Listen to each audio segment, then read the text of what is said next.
ทนาสถานจังหวัดทางทั้งหลายวัดเราคุณขอบคุณทางทองสาย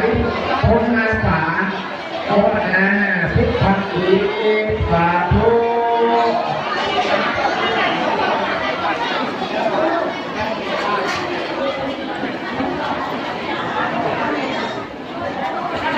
ส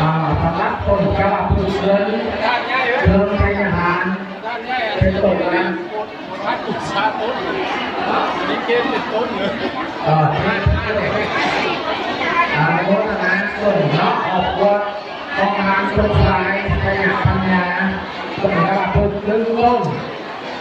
ต้นกระพุ้งเงินต้นโอเคนะพอลืมเนาะพอเชียงบนแข่ออกปริญญาว่าลงนะส่งเนื้อแทนทีต่อยอดเนาะอนุโมทนาเอาพักเรื่องนั้นไปลงทางเข้า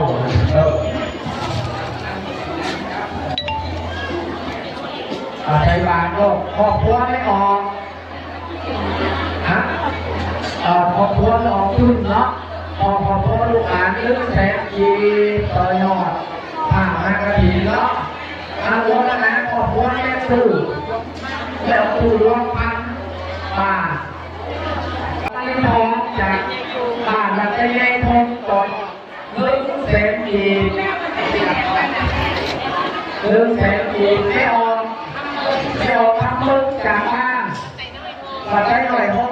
50,000จีเนาะเอามาเรื่อยๆต้องมาเรื่อยๆต่อยอดนะต่อยอดยอดทุกคนครอบครัวไม่ออกนะครอบครัวลูกชอบดีเลือกแสงดีบอกนั่งแสงดาววันครอบครัวที่ทำสุดขาทุกโมตัสสะภะคะวะโตอะระหะโตสัมมาสัมพุทธัสสะต้องเชื่อคำมันเนาะอะไรออกจองเซฟทีต้องเชื่อคำมันจองเซฟที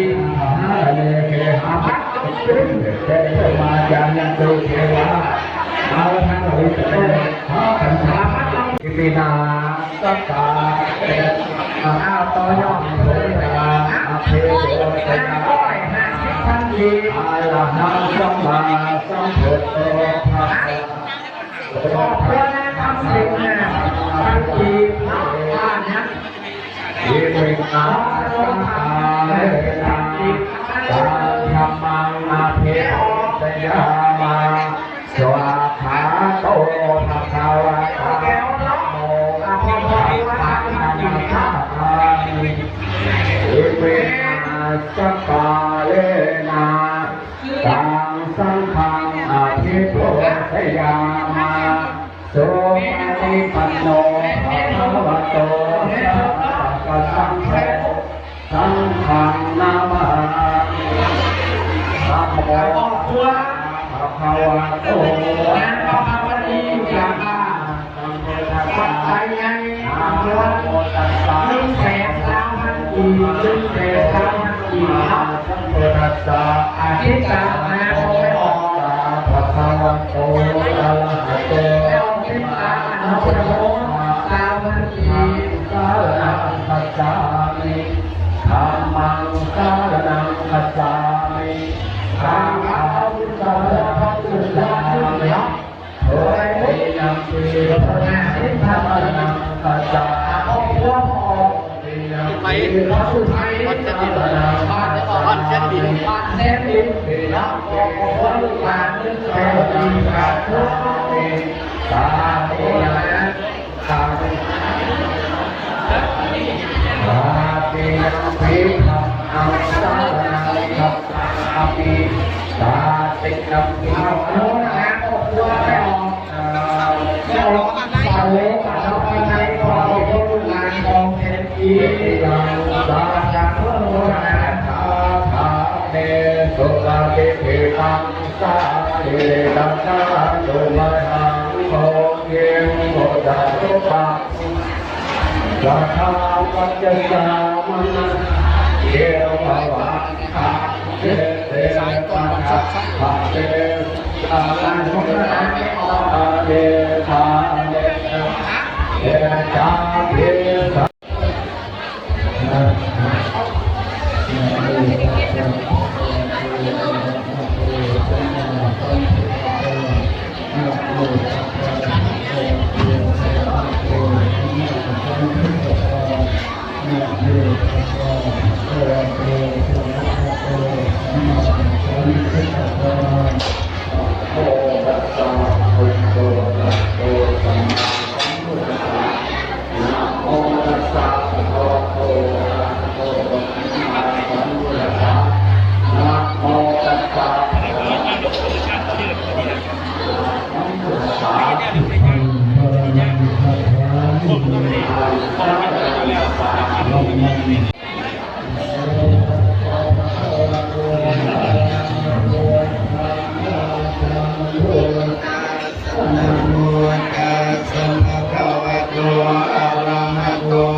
เข้าในเสียงหนาเลยเข้าได้ สังฆังสรณังคัจฉามิติพุทธังสรณังคัจฉามิทุติยัมปิธัมมังสรณังคัจฉามิทุติยัมปิสังฆังสรณังคัจฉามิตติยัมปิพุทธังสรณังคัจฉามิตติยัมปิธัมมังสารังคัจฉามิ ยังตั้ง สังฆรัตนะ ตัวหนาอาจารย์ยึดข้างไปข้างมัน สารังคัจฉามิ เอาตลับปัดตั้งข้างไปข้างมันเพราะมันมาตั้งตัวหนาอาจารย์เดี๋ยวทาน พระธรรมเจ้าเป็นที่พึ่งของเฮาพระสังฆเจ้าเป็นที่พึ่งของเฮา ดาวดีวะ กุกุสันโธโตดาพมโนทัสสะโตโทตโมอาริยเมตตโยปัญจพุทธานามามิหังอาหังวันทามิสัพพทาอาหังวันทามิทุลโตอาหังวันทามิสัพพโสวันทามิสุทินังวัตเมธานังทานังเมโอโอเคคิดถ่ายระบบแบบคิดกันนะคิด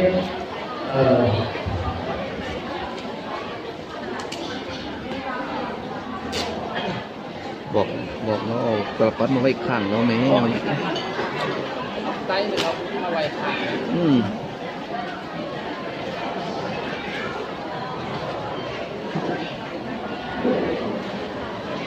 ใช้พานใช้พานก็มีพานมาใส่นัดอยู่หรอพานโลกของอันนั้นแต่ว่าโลก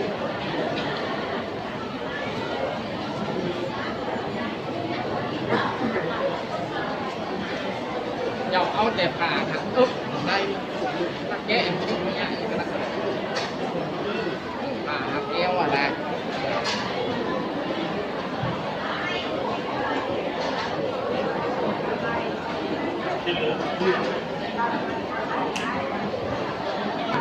ว่างก็นี่ผ่าไฟมันนี่ผ่า ค่อยกันเอาสายประคดสายฮัดแอลน่ะค่อยกันไหมเอาของเจ้าไปฟังนั่นเอาของนั้นมาฟังนี่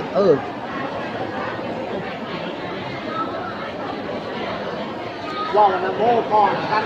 ว่าวันนั้นโม่พอกันก็ต้องเราคนละเรือโม่เราพอโม่อยู่บนโม่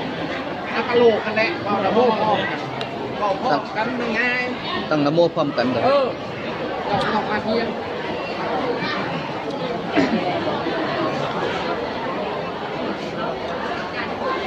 แล้วเราบัดกินคือได้ปัง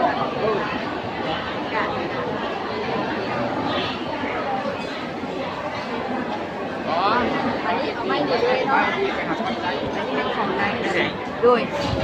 ไม่มีตู้จ่ายเงินพี่ดูให้แล้วเสียเงินให้แล้วหนักมันก็แบบมันก็มูจักเนี่ยมันยังที่ผมซื้อเงินกันเลย อันนี้ปลา แต่แต่จะข้างหน้าไปก็หมายจะไอ้หูจำนวนเงินนี่นะ ทำไมนะโมตัสสะภะคะวะโตอะระหะโตสัมมาสัมพุทธัสสะนะโมตัสสะภะคะวะโตอะระหะโตสัมมาสัมพุทธัสสะนะโมตัสสะภะคะวะโตอะระหะโตสัมมาสัมพุทธัสสะถ้ากระดูกทางกับทางข้ามีดอกบริวารทั้งปวงนี้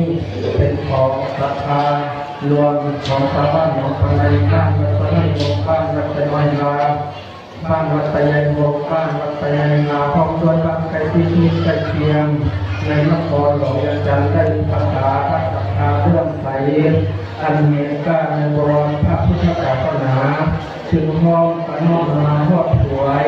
ให้แก่พระภิกษุสงฆ์ซึ่งจำพรรษาการวัดใจมากในวัดวัดใจน้อยที่นี้ถ้าปฏิทานที่เป็นของบริสุทธิ์ดุจกระดังท่าที่ที่ละลอยมาแต่นักพาอากาศและงานตรงลงในภาคการสงฆ์จะได้จะมอบเจาะจงให้แก่พระภิกษุสงฆ์องค์นั้นก็หาว่าได้ถ้าปฏิทานนี้มีพระบรมพุทธานุญาตได้ว่าให้พระสงฆ์มาทวงยินยอมอนุญาตให้มีผู้มุกใดมุกหนึ่งเพื่อจะได้ความจำกฐินพระลานกิจตามพระบรมพุทธานุญาตซึ่งต้องเป็นองค์ที่จำพรรษาการท่อนใจมากมีสติปัญญาก็เหลือก็สามารถรู้เรื่องอัตถธรรมสามารถรู้เรื่องธรรมเป็นประการมีบุพกรเป็นต้นจึงสมควรจะได้นั่ง ไม่ผมยืนของวัดเสียงตะกอน สมควรเห็นสมควรเป็นผู้มุกใดจงพร้อมยังการอนุญาตให้ที่ผู้มุกนั่งเทิน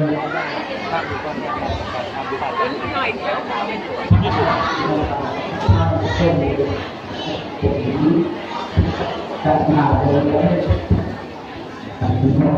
ครับเจ้าโรขึ้นเนี่ยบอก เอาไม้เริ่มไม้ท่องเริ่มไม้ เอาไหม ถ้ากฐินนาคาพระพระในต้นบริวารจากได้ทั้งปวงนี้ข้าพเจ้าพิจารณาบนแล้วให้ทรงฝันแต่ทางพระอาจารย์พิโรจน์ข้าพระโอผู้อยู่ในว่านี้เพื่อพานเป็นผู้มีทั้งด้วยปัญญาอยู่กับใครที่นี่ ผู้ใดเห็ดช่องมีบอลรักช่องผู้ใดเห็ดช่อง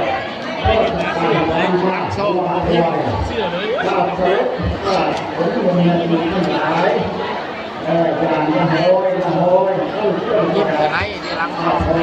ารจัดการเรื่องการทำงาน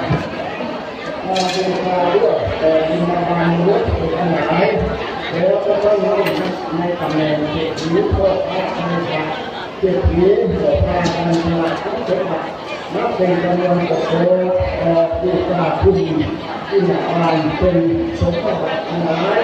ประมาณที่มีการไปเรื่อยๆแล้วก็จุดผลเจตนาอันนั้นมีให้ทำลายวิญญาตายลงวิญญาตายลงขอให้เกิดเป็นสวรรค์เกิดเป็นความสุขใจ